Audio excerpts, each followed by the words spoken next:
Bonjour, you are listening to Cultivate Your French podcast, one slow French episode every week.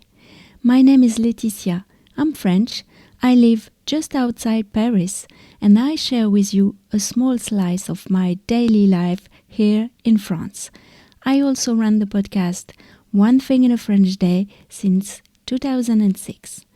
All the information about the transcripts, notes and photos is available at cultivateyourfrench.com. My daughters Felicia and Lisa take music lessons with Claire Gautreau.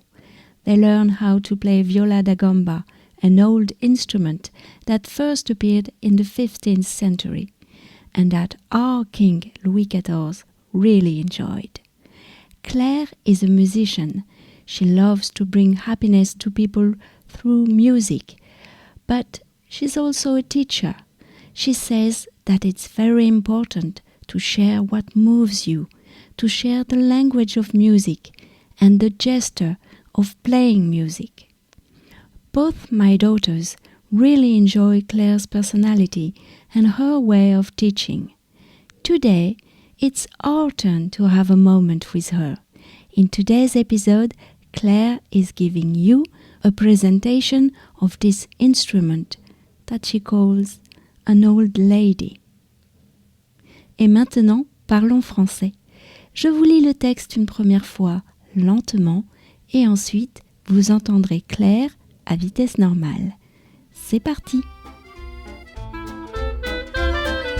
La viole de gambe est une vieille dame qu'il faut beaucoup respecter, qui a ses qualités, fragilités, peut-être comme nous tous d'ailleurs.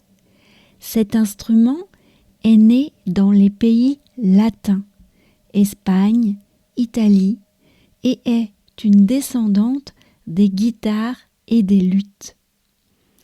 C'est pourquoi, sur une viole de gambe, il y a des frettes, ces petites barres sur le manche qui sont séparées de chacune un demi-ton et sur lesquelles nous posons les doigts. Cet instrument, qui est un héritage des luths et des guitares, il est doté d'un archet. Donc, il a 6 cordes ou 7 cordes. Il en a eu 5 déjà, comme de nombreuses guitares, de nombreux luths. Mais la caisse est surmontée d'un chevalet arrondi, sur lequel les cordes sont appuyées, forment un arc de cercle qui permet de jouer les cordes une par une avec un archet. Je vais vous faire entendre les cordes de la viole. Et maintenant, je vais frotter les cordes avec l'archet. C'est comme ça que la viole chante le mieux. Je vais jouer un petit choral de Bach qui s'appelle Ach Gott, wie manches the Lied. Pardon pour les germanophones qui pourraient critiquer mon accent. La viole peut chanter, mais elle peut aussi accompagner le chant ou des instruments aigus. Alors, elle jouera dans le registre grave. Je vais vous jouer une petite pièce dans laquelle je vais m'accompagner moi-même. Je vais faire le chant et je vais m'accompagner de la basse. C'était une petite pièce italienne de la fin du XVIe siècle de Giovanni Gastoldi, Il Felice.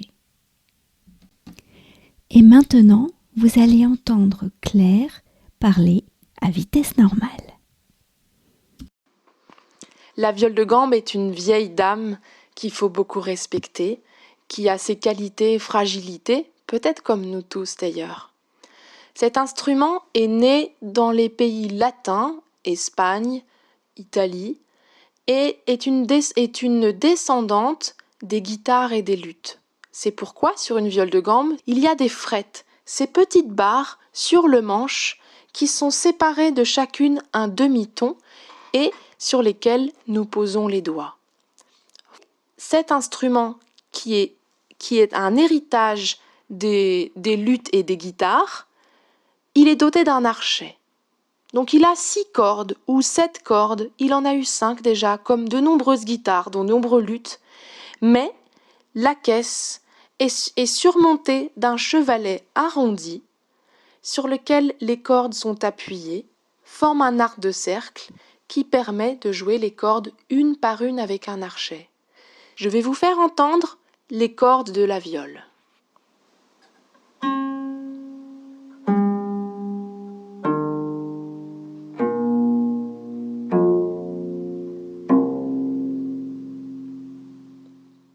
Et maintenant, je vais frotter les cordes avec l'archet.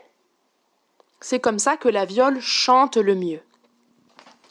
Et je vais jouer un petit choral de Bach qui s'appelle Ach Gott, wie manches Herz leid. Pardon pour les germanophones qui pourraient critiquer mon accent.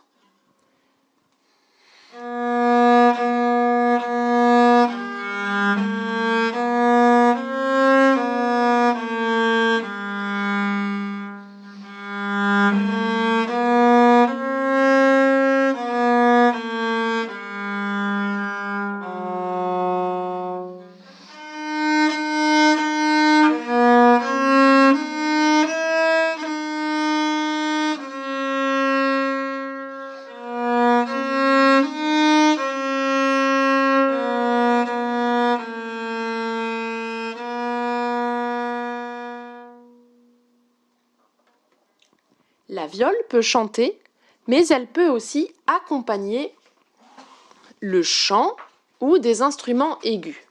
Alors, elle jouera dans le registre grave. Je vais vous jouer une petite pièce dans laquelle je vais m'accompagner moi-même. Je vais faire le chant et je vais m'accompagner de la basse.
C'était une petite pièce italienne de la fin du XVIe siècle de Giovanni Gastoldi, Il Felice. Cultivate Your French, c'est fini pour aujourd'hui. N'hésitez pas à partager votre avis sur votre application de podcast. En attendant, je vous dis à mercredi prochain pour un nouvel épisode du podcast. À bientôt. Au revoir.